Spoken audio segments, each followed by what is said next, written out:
بسم اللہ الرحمن الرحیم۔ السلام علیکم ورحمۃ اللہ وبرکاتہ۔ الحمد للہ رب العالمین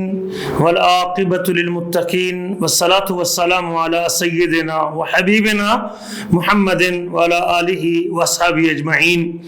اما بعد فقال النبی صلی اللہ علیہ وسلم للصائم فرحتان،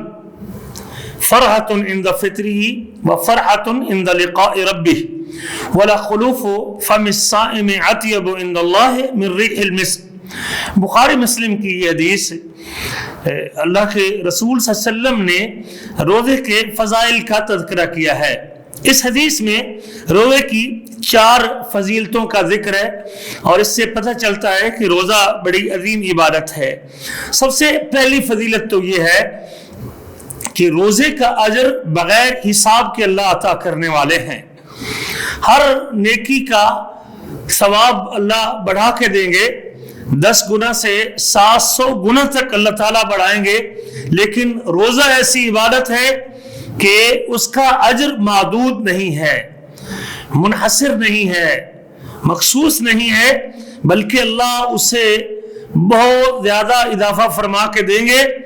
چونکہ روزہ صبر سے ہے اور اللہ فرماتے ہیں انما یوفی الصابرون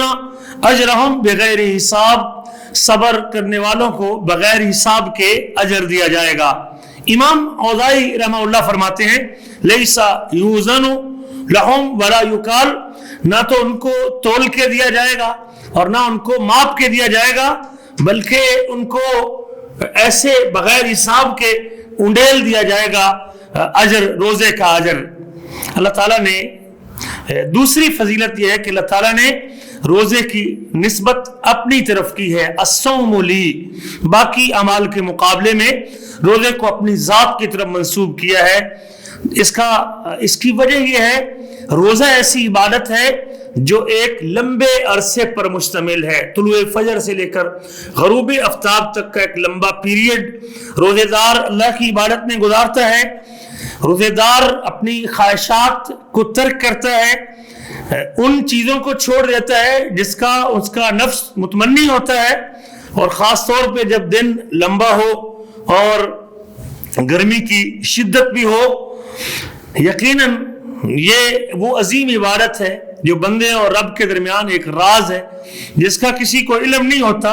اللہ کے علاوہ کوئی اس پر مطلع نہیں ہوتا۔ یہ ایک باطن اور چھپا ہوا عمل ہے، مخلوق اس کو دیکھتی نہیں، کسی کو اس کا پتہ نہیں چلتا، اس میں ریاکاری کا شائبہ نہیں جب تک کسی کو بتائے نہیں۔ تو اس لیے اللہ فرماتے ہیں الصوم لی، روزہ میرے لیے ہے۔ باقی ہر عبادت میں ریاکاری اور دکھاوے کا چانس موجود ہے، لیکن روزے کے اندر یہ چانس موجود نہیں ہے۔ تیسری فضیلت یہ ہے کہ روزے دار کو اپنے رب سے ملاقات کے وقت خوشی نصیب ہوگی۔ جب اس کا اجر دیکھے گا، ثواب دیکھے گا کہ اللہ اتنا اجر عطا کرنے والے ہیں اس کے روزے کی عبادت کو قبول کرنے پہ، تو یقیناً یہ اس کے لیے خوشی کا باعث بنے گا۔ اور دوسری خوشی اس کے افطاری کے وقت، جب آدمی 12 گھنٹے کی بھوک پیاس کو برداشت کر کے جب یہ عبادت بڑی خوش اسلوبی کے ساتھ مکمل کر لیتا ہے اور اپنے رب کی محبت میں اسے پورا کرتا ہے، ایمان اور احتساب کے ساتھ جب پایہ تکمیل تک پہنچا دیتا ہے، تو پھر یقیناً یہ ایک خوشی کا موقع ہوتا ہے کہ میرے اللہ کی بندگی میں میرا یہ دن گزرا ہے، میں نے آج اللہ کی اطاعت میں دن گزارا ہے، میں نے اللہ کی فرما برداری پوری کی ہے، اور میرے رب اس کے اوپر مجھے اجر سے نوازنے والا ہے، اور اس کے اوپر انسان خوش ہوتا ہے۔ چوتھی فضیلت یہ ہے کہ روزے دار کے منہ کی ہوا وہ اللہ تعالیٰ کے ہاں کستوری سے بھی زیادہ محبوب ہے۔ یقیناً یہ قیامت کے دن ہوگا، قیامت کے دن جب اللہ کے دربار میں پیش ہوگا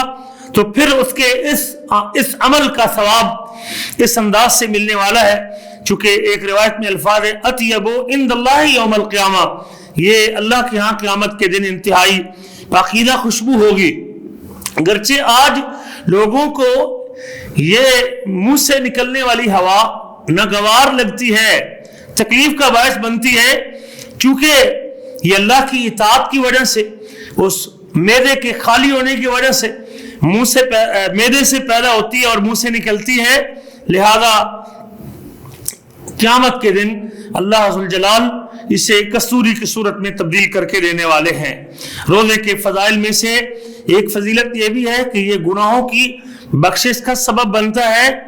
اور گناہوں کے کفارے کا ذریعہ بنتا ہے۔ نبی کریم کا ارشاد گرامی ہے، من صام رمضان ایمانا و احتسابا، جس نے ایمان کے ساتھ اور اللہ سے اجر کی امید کے ساتھ روزے رکھے، اللہ اس کے پہلے سارے گناہوں کو معاف فرما دیتے ہیں۔ تو یقیناً یہ فضائل تبھی ملنے والے ہیں جب عمل خالص اللہ کے لیے ہو اور آدمی کا کھانا پینا اور شہوات کو چھوڑنا اللہ ہی کے لیے ہو، اور اس کے اعضاء بھی گناہوں سے بچتے ہوئے جب دن گزاریں گے تو پھر یہ اجر ملنے والا ہے۔ نبی کریم کا فرمان ہے، من لم یدع قول الزور والعمل به، جو آدمی جھوٹی بات کو اور جھوٹے کام کو نہیں چھوڑتا تو یقیناً اللہ تعالیٰ کو اس کے کھانا اور پینا چھوڑنے کی کوئی ضرورت نہیں۔ اللہ ہمارے روزوں کی حفاظت فرمائے، اللہ اس رمضان کو ہمارے لیے سفارشی بنائے، اللہ اپنی اطاعت پر ہماری مدد فرمائے اور اللہ ہم کو معصیت کے راستوں سے بچائے، اللہ ہمیں اور ہمارے والدین کو معاف فرمائے۔